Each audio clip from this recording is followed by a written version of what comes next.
Welcome to episode 2 of the Teaching That Counts podcast where we have conversations with teachers, coaches, students about math and teaching math and math education. So this episode I'm really excited to share with you is our second discussion where we explore the book Building Thinking Classrooms in Mathematics by Peter Liljedahl. This week we'll talk about chapters 1, 2, and 3. Chapter 1 is on the types of tasks that we give students, thinking tasks.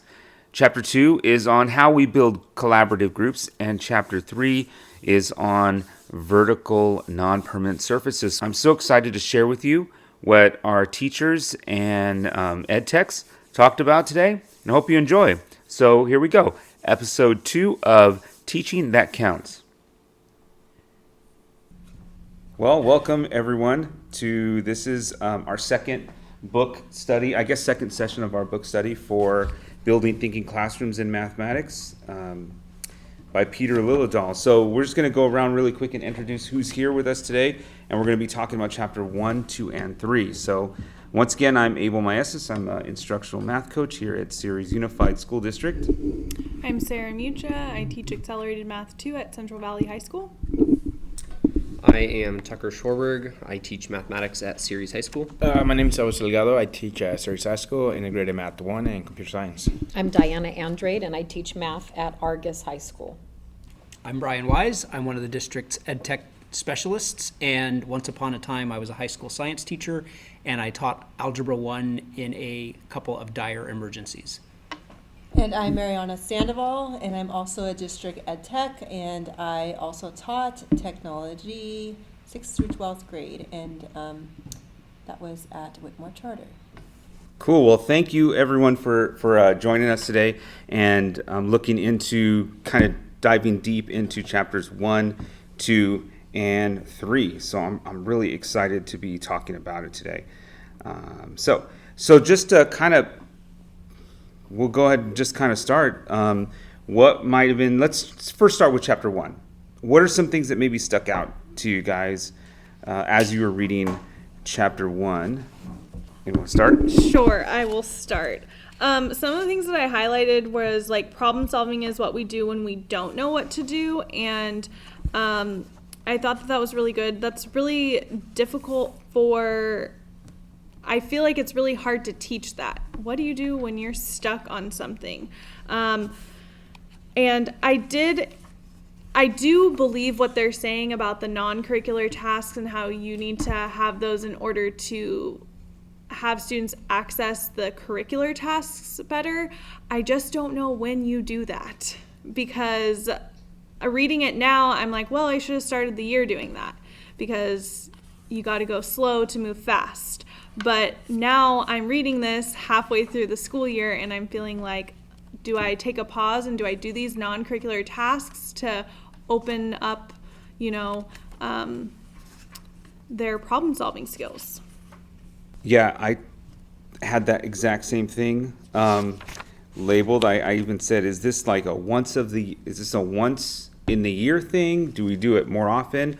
Or should you have done it in the beginning of the year? Like, should we take the first 3 days and do those non-curricular tasks to get them going into the curriculum? So I had the same question, and I think that's something we can kind of explore a little bit more of in what would work best.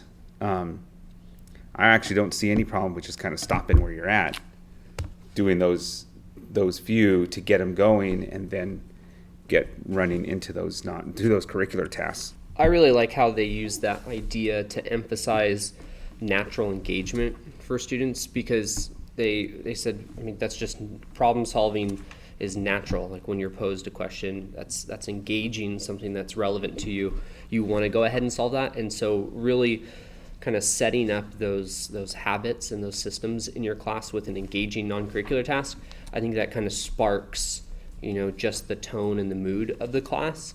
And I mean, if when I'm going to transition to this, I envision at a semester point, or even if I wanted to do it sooner, I would say, why not at the end of a unit? Just a natural changing gears place. Yeah, that brings up a good point too, in how do you kind of make the, fill that into the culture of your class. We talk a lot about culture, and especially in terms of context in our framework, that's really like setting up your culture in your class. And I think if you set up that culture of thinking, students are like know that that's how it's going to be. So yeah, you make a great point. Like you can do that end of unit, beginning of semester. Doing curricular tasks and you kind of feel like that energy is lost, maybe switch it up into an engagement non-curricular task just to kind of help spark that again. Re-energize them, yeah. The other thing they talked about a lot was the mimicking, and that was so hard to read because I'm reading it thinking like, oh, but I'm doing this underneath the dot cam and I'm modeling how to note take, and I'm like, oh my gosh, I'm promoting mimicking so bad. And I think that mimicking is okay for certain things. Like it says, mimicking tends to create short-term success without the long-term learning that allows students to make connections with other topics in the same and subsequent grades. And I'm just noticing that, like, even when they're talking about, like, students that mimic the homework, like, everything, but we're told that our summative test and our CFAs, like the CFAs need to look like the summative. They should map on to those things. And so it's like, I feel like this is saying something a little different. I don't know. I just had mixed feelings. I guess it's, what do we want our students to be able to do? Do we want them to be able to mimic and copy what we want them to copy, or do we want them to be at some point take what we have and apply it to something different? And I think that some of it comes down to the way that we plan and structure that too, right? If we're planning so that students are doing exactly what we did, the example that I always kind of go towards is, I used to do this a lot and give a review right before a test that looks exactly like the test. Well, then I'm basically promoting mimicking. Like, I'm like, hey, I value mimicking because look, if you do well in this review, then I value that you can do the same thing exactly the next day. And I think students pick up on those things if we like that. That's what we value as a teacher. So how do we kind of start to change the message of what we value, and that we value that students can do some of those thinking on their own? And I think he mentions it, I'm not sure, I think it's in that first chapter, but I think there are certain things that students need to see that structure for and that organization. Like, for instance, note-taking is one of them. Otherwise, if you just kind of leave it up to the kiddos to like write down what they think is important, right? I think we all tried that. They probably don't think any of it's important, so they don't write it down or they don't know how to. So I think that is important, and I believe he's going to get into note-taking later on in the book. But I also think it goes back to maybe their overall, I don't want to say ability, but maybe the depending upon how much they are comfortable with the material, or maybe it's something brand new and they haven't seen it before. I think at some point you might need to maybe put in a little more structures for them. Kind of like, when you scaffold something that is really difficult for the students, you try to ease them into certain things. So I think it depends on that as well, like how comfortable they are with jumping into where you're at. Because if you're taking something that is way above their level and you need to provide that access, those structures might have to come in at some point. I would have to agree with you because I was just looking at the FAQ in the book, and I remember reading something about that. And the question is, what is mimicking good? The question is whether or not mimicking is good or bad. The question is, what is mimicking good or bad for? And then one of the things that it says is that it is good for example, teaching students how to replicate routines, kind of what you were talking about. And so it's so good that they start to have success with things like that. And they give some examples here. And it says that the problem is that mimicking is only an effective strategy when the number of routines to memorize is small. I think that's the big takeaway. Like you draw a line, and it's like once you start going past that line, then that's maybe when you need to not move away from mimicking. So I think it's purposeful in different situations. When I read that, I immediately thought how, we're utilizing a new curriculum, and I immediately thought about the level of students that are struggling the most. And it seems to be happening at the Math 3, junior level, because they're so used to mimicking. But you think about those types of problems in that course, it's they're not, the number of steps to, let's say, graph a rational function is not simply, plot a couple of points and then draw a line between them. You have to find the asymptotes and find the intercepts and then deal with simplification. And there's so much more that goes into it that it's harder I see how mimicking can be harder to put all the stuff together for a student.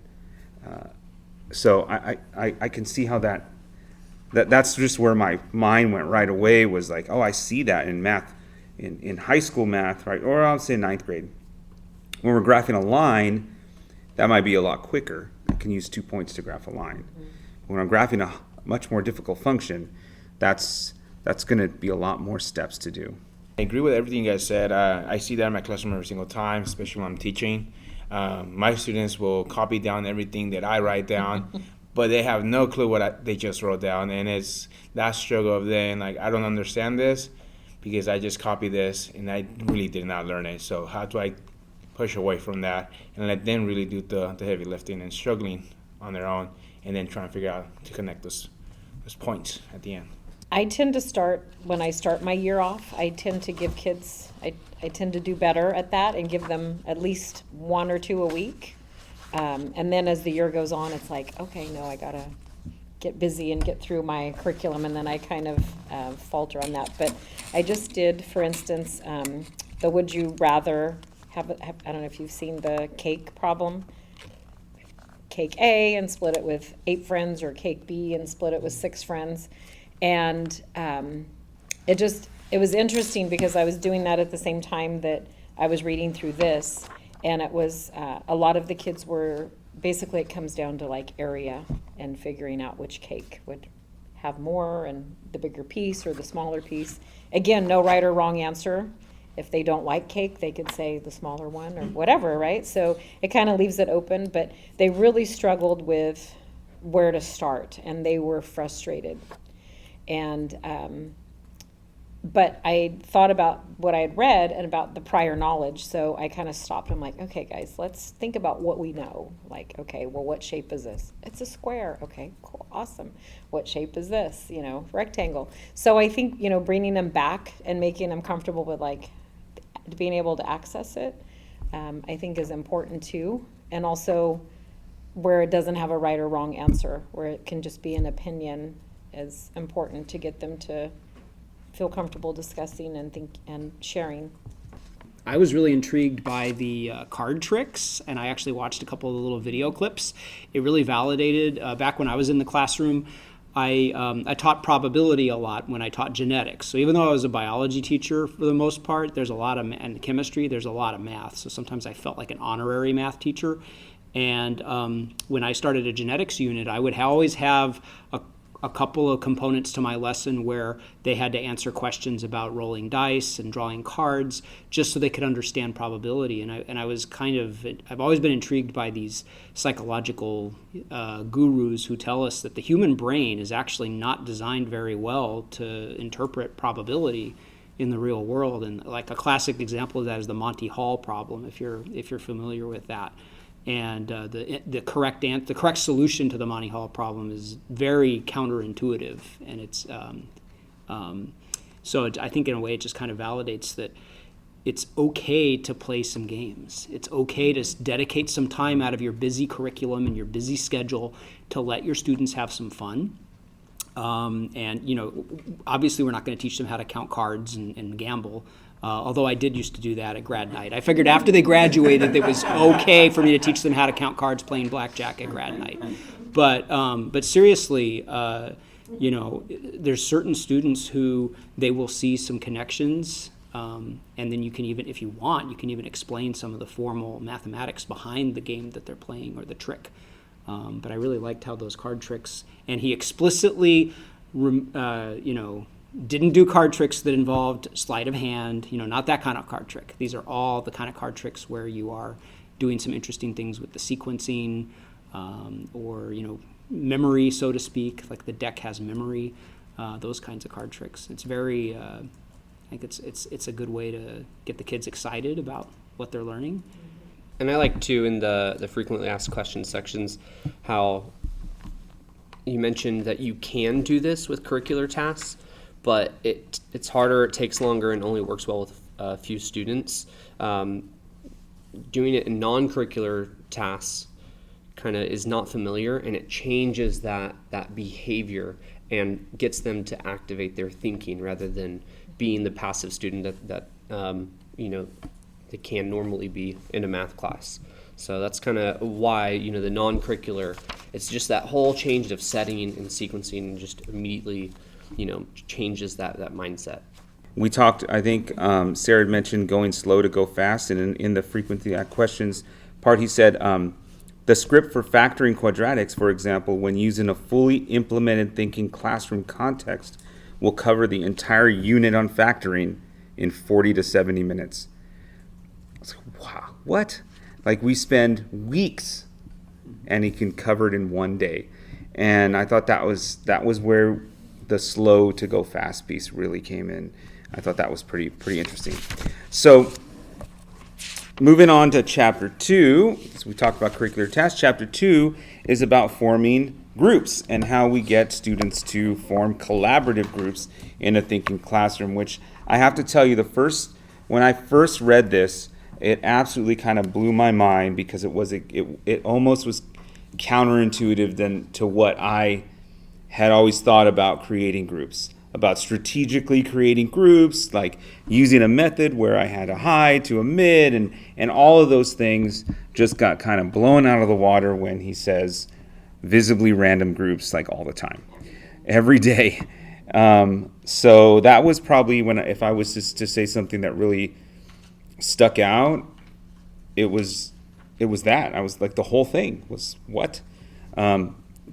But since then, I've had a chance to see it in implementation with some teachers, and they've had some pretty good success after the first week or two. So it's pretty exciting. This is one of the pieces I'm like, I'm really excited about. So I'd like to hear your thoughts on these. So I actually did random seating every day before COVID. I tried it for a whole year, and I really did enjoy it. And when I was reading this, it brought back memories of how the class culture was a lot better, because they actually all knew each other. Even though, like, I teach accelerated, and so those kids normally have the same classes and they travel together from class to class, I still felt like there were some kids that didn't know each other because maybe they weren't in the pre-AP English class. They took regular, so they didn't know everyone. So now that I did it, I do feel like the kids all knew each other. The only thing that was kind of a pain was probably more for the subs, because I didn't have a seating chart. And so when COVID happened, then it was like very difficult because I couldn't do that. I had to have contact tracing and stuff. But I stood at the door with popsicle sticks. It had a letter and a number for which desk that they were supposed to be at, and they picked up an index card with their name on their way in. So that's how I took roll. Any index card that was left with the student's name, I knew that they were absent, or I called out their name, hey, you forgot your index card. And I collected them after I took roll. So I really enjoyed it. I feel like they did too, and so it's something that I think I'll start back again second semester doing. I like how they kind of talked about that fear, I guess, of not working with your best friend. I guess if you're in groups, that are already structured and you're working together, you can kind of rely on, problem-solving tactics, or relying on the smartest person, or not thinking someone else is going to contribute frequently. But when you mix it up, all of that goes out the window. And like Sarah said, if you're getting to know someone, you don't really know if they're high or low, or maybe someone's, more willing to engage given a different personality dynamic. So that can really bring out, different, learning qualities and thinking qualities in people. I started implementing actually this last Friday after I read this chapter. I was like, I can't wait. I got to do it. I got to jump into it and just do random selection with my students every day. So the way I do it is I display my students' image on Infinite Campus, and I go to random seating, and every day they get to see that the computer is selecting their seats. It's not me and it's not them. And some students are fighting back because they're not sitting with their friends, but sometimes they do get to sit next to their friends, and they notice that they're not doing the work. And then they say, don't say, they actually become more productive because they're not talking to each other, which is a really nice thing. When I saw that today. I do get feedback from students like, at least I want to sit next to the smart kid. That's one of the things that kids want to say, like, well, how come I don't get to sit next to the smart kid? And now that they get to sit, they see how much work the smart kid is putting in to understand the material. They're like, oh, now I know why you have an A and I don't have the A. So there's a lot of dynamics going around at the same time. It does take some time. It's roughly taking me about 5 minutes to get this class going, but I do have a routine. My classroom is set up with big tables of groups of 6 to 8 students, so it is all about collaboration, so that's a big part of it. I also liked that the reduced social stress that they showed both ends of the spectrum, like the student who didn't want to ask to join a group or is more reserved or shy, like this eliminated that social stress for them, as well as like the popular type student in class that has a lot of friends. It was like, oh, I don't have to pick which friend to sit next to. So I liked that students were realizing that. I did have issues like with how you were saying students like some pushback or trying to swap popsicle sticks or things like that. But then once they realize, oh, this is happening every single day, they do fade away from that. So I thought that was good. I had a struggle with my students last month where they were in the front of the classroom. They're like, this is my seat, I'm going to be in the front the whole time.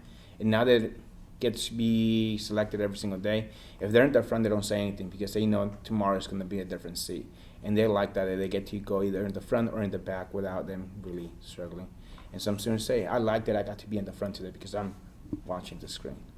I'm just curious, thinking of the students that I have this year, I do have some students that every seating chart, I put them in the front because they have vision issues. So I feel like I'm going to have to be more prepared with my materials to have things printed out for those students to eliminate having them seated with the same people, because, or even like your students that have 504s and they need special seating placement, like that's the other thing that I'm not so sure about. So the thing is, I have them select in the front already, so they have an assigned seat, but they're always going to have a random classmate. And then students that need to sit in a specific seating, they also have a seat. But every day they're going to have a new classmate sitting next to them. I'm not fully transitioning. I've done some of this, and I have randomized before, but I have a default normal seating chart where students are. And when I'm doing an activity or I want to go into a problem-solving task, I just use an electronic generator, and I have a list of all of my students already loaded like on a Google Doc from every class, and I just copy and paste it into the random generator. I get to pick how many groups I want, and if any students are absent, I can quickly delete their names. And I really liked too how, I think you said 3, right? 3 is the magic number, and so I just, kind of do some modular arithmetic and figure out how many groups, and then whatever group number they're assigned, they go to those locations on the whiteboards around the room. And so that's good too, and it allows me to quickly, re-randomize. Like I had a lesson where they were doing related rates in AP Calculus, and those are pretty meaty problems. So I randomized the first time, and they got done with the first task, and then they went back to their seats and I said, whoa, hold on, here we go again, and we're going to randomize again. And they got new group mates, so that was pretty cool. Yeah, that is pretty cool. He randomized twice in a class. I think all of the examples here, though, illustrate how you can really change the culture. We talked about this in the chapter 1 too, right? How do you start establishing a culture? The first chapter, the non-curricular tasks and building the thinking classroom, starts to build a culture of thinking. Randomized groups starts to build a culture of this is our team. We're always going to be in a place. And I'm fascinated to hear that the complaints went down. Like, I'm not complaining anymore. Which it also struck me here with magic numbers 3. I think in the next chapter, so we'll kind of transition here into chapter 3, is where students work in the thinking classroom. This one particularly is about VNPs, or vertical non-permanent surfaces. Years ago, before this book came out, before I became a coach, I had vertical non-permanent surfaces in my classroom. And I think when I started doing it, it was because I wanted the students to have the feeling that I had in college when I was working with my study group outside of the class. Because I know that in the lecture, it was like trying to keep up and trying to figure out what the professor was doing. But it was in the study group in the library where we had the whiteboard up and we were doing problems together that I really felt like I was learning the math. And so I wanted my students to have that feeling. And so when I was reading chapter 3, I'm like, wow, this is it. This is what I was doing before, and that's what I was hoping for. But he really went into some really, he used more data than obviously I did. I think one of the things that stuck out the most for me was the table where he compared the vertical whiteboards, the horizontal whiteboards, the vertical paper, the horizontal paper, and then working in their notebook.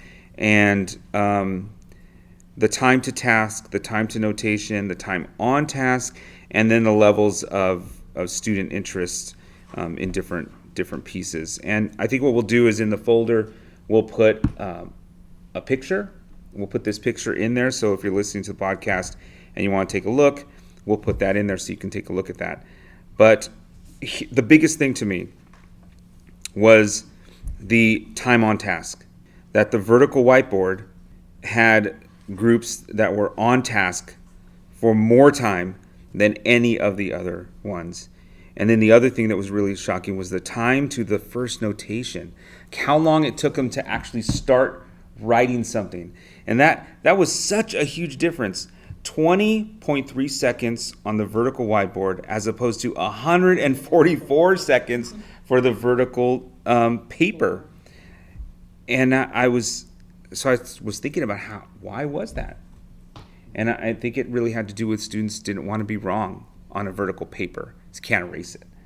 But you can erase anything on a non-permanent surface. So that was the biggest thing that stuck out to me. And then I'd like to hear from you guys. What was some cool stuff about this one? Yeah, this had me flashing back to my undergraduate days when I just remember having like three homework problems, right, for a week, and you would turn it in and it being like 8 pages long on paper. And I remember just trying to prove these theorems. This is probably real analysis I'm having PTSD from. Everyone has PTSD. Yeah. Real analysis. Or number theory. I mean, that was fun. But I just remember I'm wasting all this paper, or I'm running out of erasers, or this is just too much time. And so I went to the flea market and I found whiteboards, and I bought whiteboards and I hung it up in my garage. And that's where I would do all of my work, and it was just so easy to write what I thought because it just takes 2 seconds to erase it. And then once I had it all done, then I would translate it down to paper to submit. And it's just something about using a Expo pen on a whiteboard just feels so much better than paper to pencil. I don't know if that's just a nerdy thing, but hey, it's what Sheldon Cooper did, right? On Big Bang Theory. He always had that whiteboard, right? He even put remember when they're planning, I don't know if you remember when they're planning their wedding, they all went on the whiteboard. They all went on the whiteboard. Remember too from college that I was sneaking into the classrooms and look for a whiteboard and just go on and just keep working on my problems.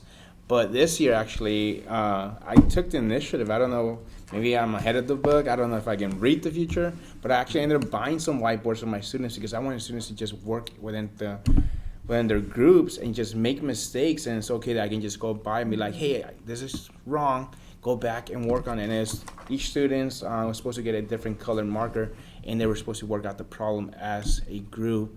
And if someone didn't know, it's like, hey, 2 minutes, you're up. Pass to the next student, and you see how much they knew as a group, and if they couldn't figure it out themselves, at least they're learning from a partner, and that was the idea.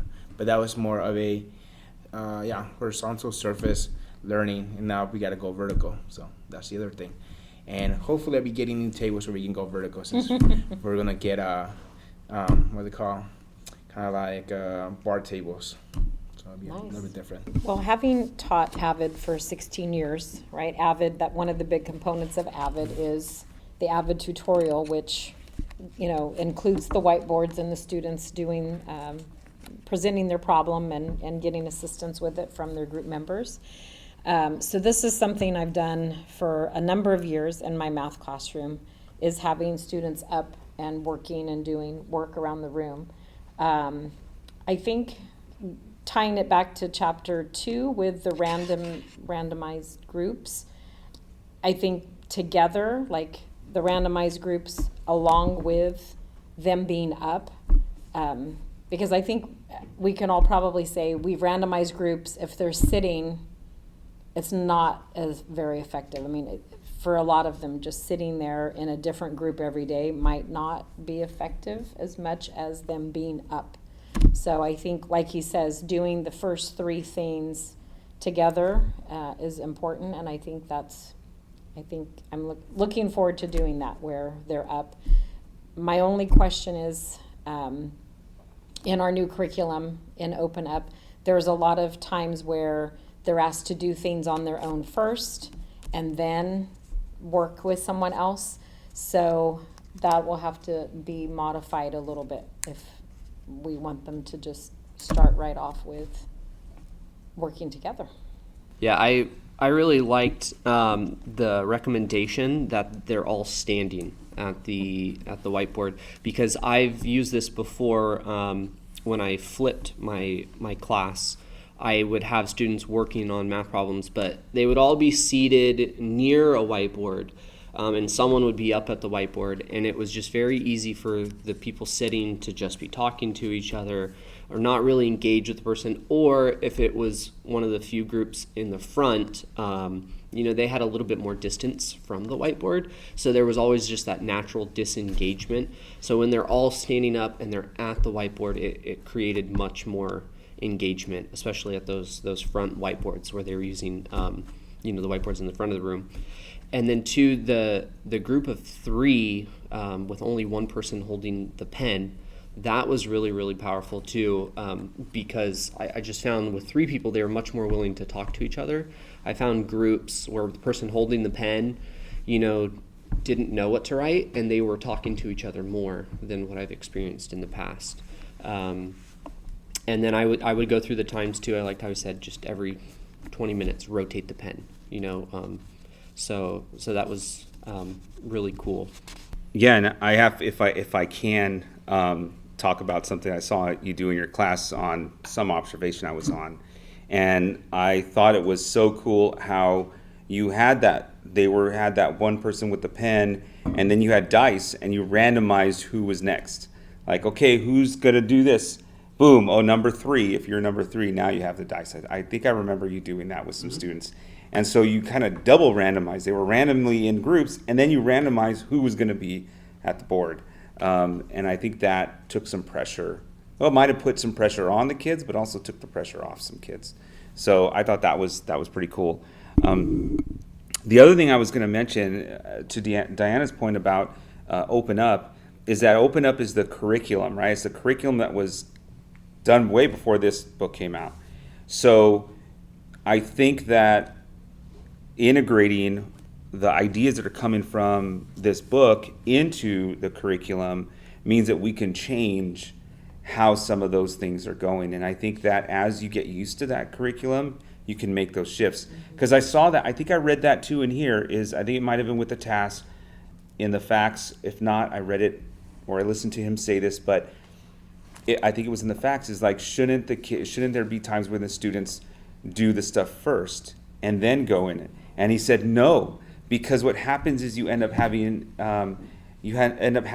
inequity with it, because now some kid that knew how to do it is coming into the group with a kid that didn't know how to do it, and now you've got unequal footing.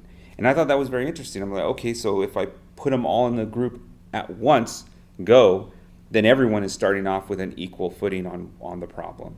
So I thought that was very interesting, and I think that could be done in our curriculum. We just have to say, well, even though it says that, I'm going to try this. And I think that's perfectly fine. I think that's actually a good idea.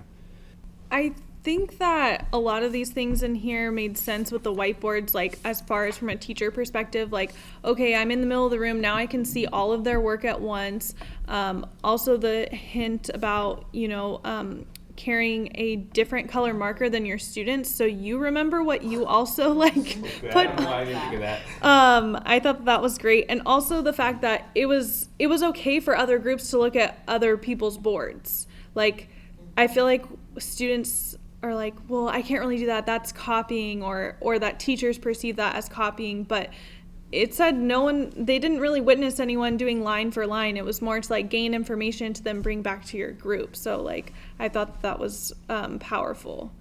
The only question I have is, how do you do this with technology? Because for instance, I'm in a regressions unit.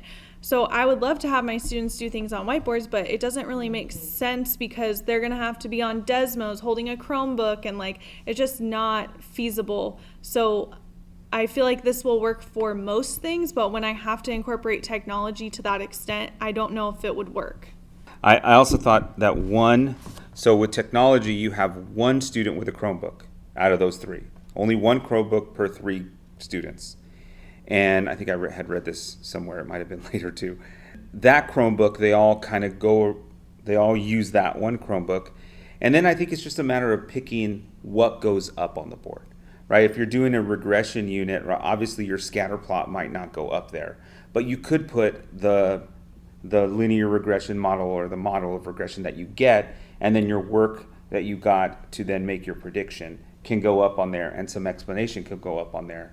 And then when they explain, they can even go to the computer, the teacher's computer, and show how they put in the regression expression and then use it to do some explanation to the whole class. So I think there are ways to do that, but I know that, and I think that you guys would agree, it's one Chromebook for every 3 kids so that they're sharing that knowledge. I did want to say, before we kind of start to move on, I have one more question for you guys. He does say, Peter Liljedahl does say that all 3 of these should be used all at once. All together. I think Diane had mentioned that.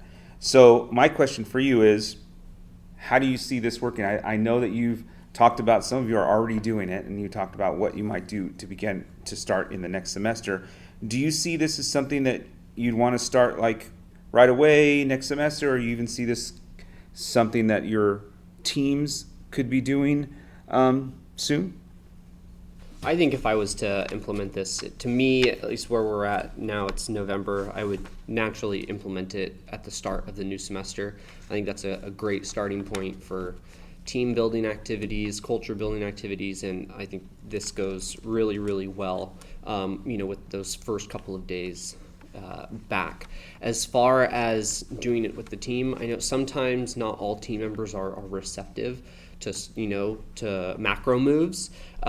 But however, I have seen when macro moves are made by one team member, if results are promising, the whole team is like, I'll give it a try, but I'm not sure it's going to work.